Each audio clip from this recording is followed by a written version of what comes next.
Hello, அஸ்ஸலாமு அலைக்கும். நாங்கள் ஒரு ஃபங்க்ஷனுக்கு போயிருந்தோம். அப்படியே தர்காக்கு போயிருந்தோம். இந்த ஃபுல் வீடியோவை ஸ்கிப் பண்ணாமல் பாருங்கள். இது எந்த ஊர், என்ன தர்காவோட பேர் கமெண்ட் பண்ணுங்கள். அப்புறம் எங்கள் அம்மாவுக்கு தர்காலாம் ரொம்ப பிடிக்கும். எனக்கும் ரொம்ப பிடிக்கும். எங்கள் அம்மா இப்போ சின்ன தங்கச்சி வீட்டில் இருக்காங்க, வராங்க வியாழக்கிழமை. எல்லோரும் நாங்கள் தர்கான்னா ரொம்ப பிடிக்கும். நாங்கள்லாம் போயிருந்தோம், ஃபங்க்ஷன் முடிச்சுட்டு தர்காவுக்கு போயிருந்தோம்.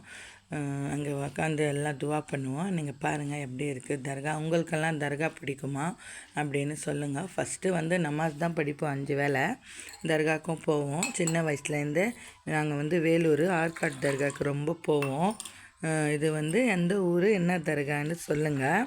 எங்கள் தம்பிக்கும் உடம்பு சரியில்லை, நாராயணி ஹாஸ்பிட்டலில் சேர்த்துருந்தோம். சின்ன தம்பி கிட்னி ஸ்டோனுக்கு. எல்லோரும் என் தம்பிக்காக துவா பண்ணுங்கள். அவர் ரொம்ப பயப்படுறாரு. அதனால் நீங்கள் கமெண்ட் பண்ணுங்கள், அவர் பயப்படக்கூடாதுன்ட்டு துவா பண்ணுங்கள். ஒரு சர்ஜரி முடிஞ்சிச்சு, இப்போ வியாழக்கிழமை ஒரு சர்ஜரி இருக்குது. எங்கள் சின்ன தம்பி அவர். நாங்கள்லாம் 3 அக்கா தங்கச்சிங்க. அவர் சின்ன தம்பி. அம்மா தங்கச்சி வீட்டில் இருக்காங்க, வருவாங்க. நீங்கள் துவா எல்லா யூடியூப் ஃப்ரெண்ட்ஸுக்காக துவா பண்ணுறேன். என் ரிலேட்டிவ்ஸ்க்கும் துவா பண்ணுறேன். நீங்களும் என் தம்பி ஹெல்த்துக்கும் என் ஹெல்த்துக்கும் எல்லாருடைய ஹெல்த்துக்கும் துவா பண்ணுங்கள். இந்த காலத்தில் ஹெல்த் இஸ் வெல்த்துன்னு சொல்லுவாங்க. அது மாதிரி அல்லாஹ்கிட்ட உங்கள் சாமிக்கிட்ட எல்லாருக்கிட்டேயும் துவா பண்ணுங்கள். என் தம்பிக்காக, எனக்காக, எங்கள் ரிலேட்டிவ்ஸ்க்காக எல்லாருக்காகவும் துவா பண்ணுங்கள்.